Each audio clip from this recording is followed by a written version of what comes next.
Bom dia, pessoal. Penúltima aula, partiu férias.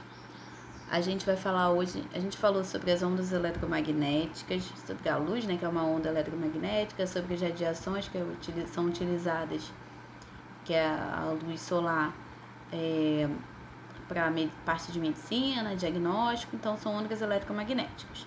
Ou seja, são aquelas ondas que não se propagam em meio material, mas se propagam no vácuo.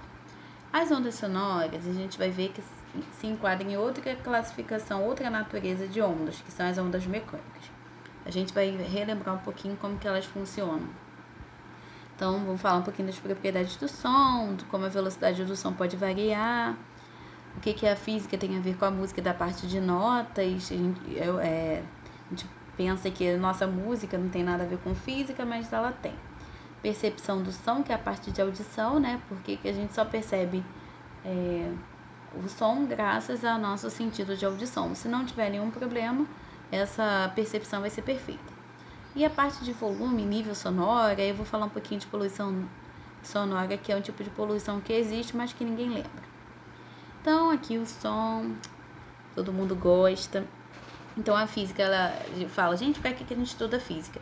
A gente vai saber que o tipo de onda que a gente está ouvindo ali, né, do som, uma onda sonora, é uma onda mecânica, e a gente consegue observar, então, a física, quando a gente vai escutar uma música, né, ou quando a gente tem umas tempestades aí, sendo traduzida por trovões, né. Trovões é a parte do som que quando você tem nas tempestades, você tem o raio como descarga elétrica, como aconteceu em Nova Cidade, e você vai ter, quando tem um raio nessas tempestades, os clarões e os barulhos. Os clarões são os relâmpagos, ou seja, a parte de luz são os relâmpagos e a parte do som são os trovões. Além dessa parte natural, a gente tem as músicas que a gente escuta, a voz, né, que a gente percebe a comunicação graças ao nosso sentido de audição. E eu vou lembrar de outras coisas, e eu não, por enquanto não está me vindo outros exemplos. Então, a gente vai falar da natureza do som. O som por ser uma onda mecânica, é uma perturbação que se propaga em um meio material, ou seja, um meio físico. O meio físico que ele se propaga aqui, no caso, são o ar. Então, ocorrem vibrações nesse meio, e aí essa vibração ela é sentida pelo nosso ouvido e a gente consegue diferenciar os sons. Cada espécie vai ter uma faixa, uma frequência de audição, né? Algumas espécies com uma audição mais apurada, outras menos. A gente vai ver como é que funciona isso. E existem regiões que têm aumento de pressão, que são chamadas regiões de compressão. Esqueci de falar. A classificação, elas são mecânicas e longitudinais de acordo com a direção de propagação das ondas. Eu vou mostrar na imagem. E agora falando assim, a gente tem regiões com aumento de pressão que o ar vai ficar comprimido. E a região que tem baixa pressão, o ar vai ficar mais solto, rarefeito. Como eu falei, o som não é uma onda eletromagnética, ele só se propaga em um meio material, não se propaga no vácuo. Ou seja, lá no espaço não tem propagação de som, porque o que funciona lá é o vácuo, o meio material lá é vácuo, então no espaço não existe som. Então, o som ele pode ser percebido pela vibração, mas a pressão vai variar também, né, daquele local, e pode causar uma perturbação nessa frequência de onda. Então, se a gente for ver aqui, moléculas de ar, quando a região de compressão, né, você vai ter a amplitude sendo mudada. Nessa região de compressão, você vai observar que a crista da onda vai estar bem exacerbada, ou seja, está bem concentrada. E a rarefação, você vai encontrar vai ser encontrada na parte de baixo da onda, na compressão na parte de cima e na rarefação na parte de baixo. Então, na rarefação, as moléculas já estão mais espalhadas, né? Então, a vibração vai ser mais espalhada. Na compressão, a vibração vai ser mais intensa, ou seja, vai ser observada na parte alta da onda. Então, assim que funciona. Como eu falei, são ondas longitudinais. As ondas eletromagnéticas são transversais, ou seja, elas se propagam em direção transversal à direção de vibração, e as ondas longitudinal, a direção de vibração e a propagação são as mesmas. Só lembrar de uma mola, então são retas, vai na mesma direção. Então, uma classificação de onda longitudinal, que as nossas ondas são as nossas ondas sonoras. Propriedade do som, você tem a velocidade, que tem a ver com a parte de rigidez do meio, ou seja, é variável de acordo com o meio, porque o meio ele pode ser mais denso, ou mais elástico, né? E aí o meio pode se expandir mais. Então, e isso é chamado de rigidez do meio. Quanto mais rígido, ou seja, ele não é tão elástico. E aí, quanto mais rígido, maior vai ter que ser a velocidade de propagação do som, para que o som consiga atingir. E quanto maior a densidade, que a densidade ela faz um efeito que impede que a velocidade ela aumente. Então, quanto maior a rigidez, maior a velocidade de propagação. Quanto maior a densidade do meio, mais lenta a velocidade do som. Então, no ar, a velocidade do som é baixa porque é um sistema pouco rígido e de alta densidade. Então no ar, a velocidade é um pouquinho menor, vamos dizer assim, porque é um sistema pouco rígido. Velocidade em sistemas sólidos. Por ser mais rígido, a velocidade é maior. Então, em sistemas líquidos, é difícil haver a compressibilidade, a elasticidade é menor e aí você tem a maior velocidade nos sólidos, normalmente. Além da velocidade, você tem outras propriedades do som. A altura, que vai ser traduzida em volume e intensidade, como vai ser percebida, o timbre agudo, grave, e a duração. A duração do som pode ser variável, né?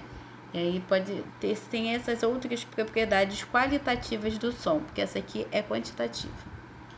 Então, a velocidade do som em alguns materiais, como eu havia citado, no sólido, por ser um meio mais rígido e menos elástico, você tem as velocidades maiores do que as velocidades nos líquidos, que são mais rígidos mas em relação ao ar, mas menos rígidos em relação ao solo. Então, aqui, regiões de líquido, a velocidade é menor, e nos gases a velocidade é menor ainda, porque o ar é muito rarefeito e é bem pouco rígido, e aí a velocidade vai ser bem menor. E aí, como eu falei, qual é o exemplo da física? Quando a gente está escutando, eu esqueci de falar. Então, a distância, a forma de você calcular a velocidade do som é usando aquela fórmula que a gente sempre usou, a velocidade do som lambda, que é o comprimento vezes a frequência. Por que a gente usa a velocidade com Vzinho? Porque é uma onda mecânica. Se fosse onda eletromagnética, ia ser C igual a lambda vezes F. Só para relembrar a fórmula de cálculo de velocidade de onda. Velocidade de onda é V igual a lambda, que é o y ao quadrado, comprimento de onda vezes a frequência.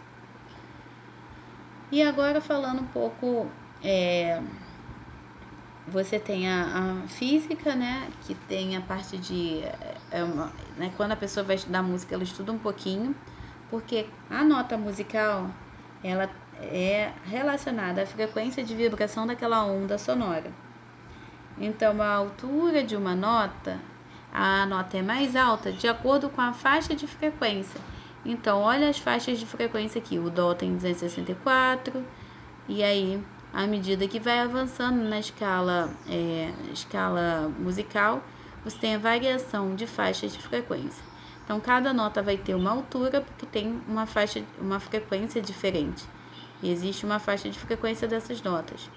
As notas mais graves têm baixas frequências, então daqui são as mais graves e aqui são as mais agudas, possuem altas frequências.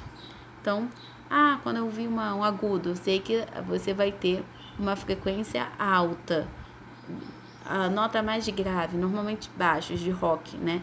Você vai ter frequências mais baixas. E aí você tem uma variação na faixa de frequência. Por isso que a gente tem várias notas e vários sons. Percepções de sons quando você tem várias notas em uma música, né?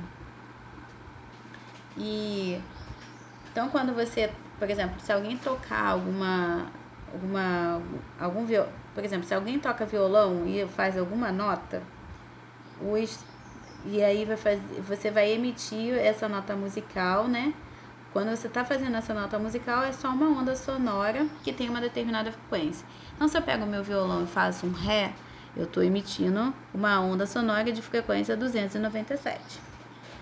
O conjunto de notas, quem vai estudar uma parte de partitura, são as oitavas, vai do Dó ao Si. 1, 2, 3, 4, 5, 6, 7, 8. Por que oitava? Porque tem 8 notas musicais. E aí, quando você tem uma frequência de notas, e aí você vai dobrando essas sequências de acordo com a partitura musical. Então, você tem uma oitava porque você tem 8 notas musicais, Dó até o Si, Dó, Ré, Mi, Fá, Sol, Lá, Si, né? Que todo mundo sabe o que é. Mas a gente não tem, a gente só consegue, sabe, perceber o som graças a um sentido chamado audição. A audição, ela vai pegar as ondas sonoras do ambiente, captar, passar por todas as estruturas aqui, que vão virar sinais elétricos e chegar no cérebro para ser interpretado. Então, se eu for fazer o percurso do som, eu sou o som, né? Eu tenho 3 partes do ouvido, externo, médio e interno. Então, basicamente, o externo, eu tenho um canal auditivo aqui, onde é percebido o som. Nesses ossículos, martelo, bigorna, tímpano, o que vai acontecer? Eu tenho esse som, esse sinal, ele é reverberado, ou seja, ele é aumentado, que aqui a gente vai ter o tímpano, né, e as regiões dos ossos. E aí essa vibração de onda que chega, ela acaba sendo amplificada nessa região aqui do ouvido médio. Então, eu tenho o som que chega no tímpano, ocorre vibração dessa onda para que chegue nesses ossos, e esses ossos funcionam como amplificadores dessas vibrações. Beleza. Cheguei no ouvido interno, onde a gente tem a cóclea. A cóclea é uma estrutura em forma de caracol, como vocês veem aqui, né? Que tem um monte de líquido e fica onde? No ouvido interno. Você tem várias células ciliadas ali, né? Que vão detectar esse som que foi amplificado e vai fazer com que esses sons, né? Esses sensores da cóclea vão pegar essas vibrações, vai haver uma reação química e transformar essas vibrações em sinais elétricos. Então, na cóclea ocorre a formação das vibrações das ondas em sinais elétricos que através do nervo auditivo chega ao cérebro, que vai reconhecer essa informação e interpretar aquele som. A faixa de frequência da audição humana, ela varia de 20 Hz, que é um som mais grave, a 20.000 Hz, que é um som mais agudo. Então, se a gente for ver aqui, 20 a 20.000 Hz. Então, se eu pegar um choro de um bebê, por exemplo, que é bem agudo, aquele bebê bem escandaloso, beira 20.000 Hz. Eu pegar um grave de um baixo de um instrumento de rock, num som mais baixinho e no nota mais com frequências baixas, eu tenho mais ou menos 20 Hz. Eu tenho seres que percebem um som na faixa menor, que são as regiões de infrações de 0 a 20 Hz, e eu tenho a parte de ultrassons, que são acima de 20.000 Hz. O cão, ele consegue escutar de 20 a 4.000 Hz, 20.000 a 40.000 Hz, por isso que a audição deles é mais acurada, e o gato também. Já morcegos e golfinhos, eles então amplificam essa frequência mais aguda.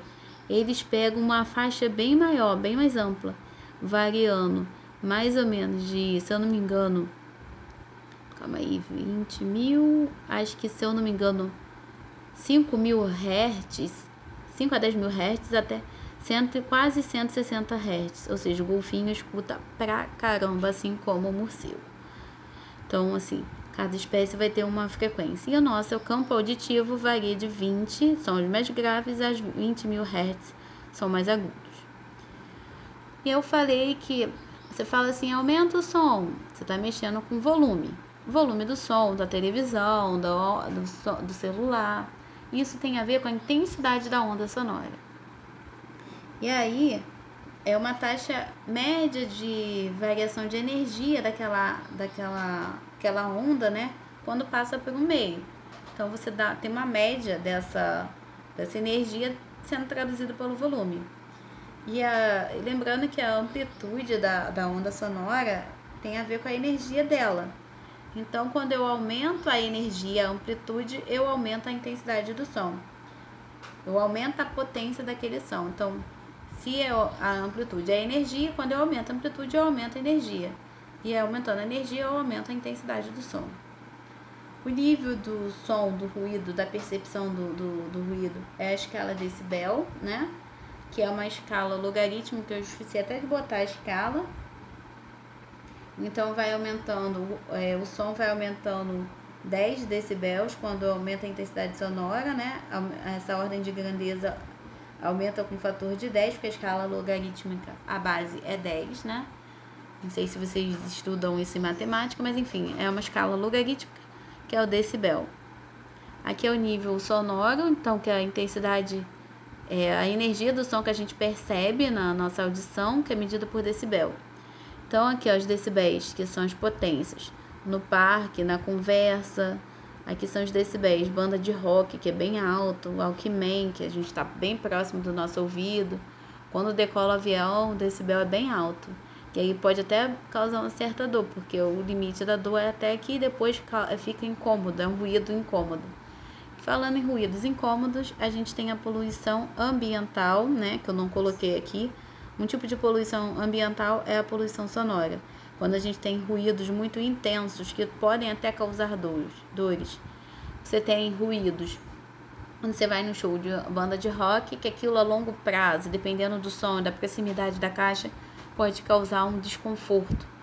Ou até mesmo nos carros de sons da rua, quando vários carros de sons e buzinas, nos centros urbanos você tem a parte de engarrafamento, ali aquelas buzinas podem causar um incômodo. Sirenes de ambulância, sirenes de carros da polícia. Então, tudo isso é poluição no caso sonora, que é bem característico de centros urbanos, onde você tem uma urbanização maior, ou seja, a quantidade de pessoas e atividades em maior intensidade.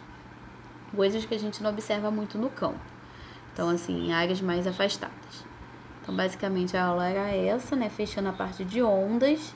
A gente viu as eletromagnéticas, agora a gente fecha com as ondas sonoras, que é uma onda mecânica percebida pela nossa audição. E aí, uma boa semana de aula a todos.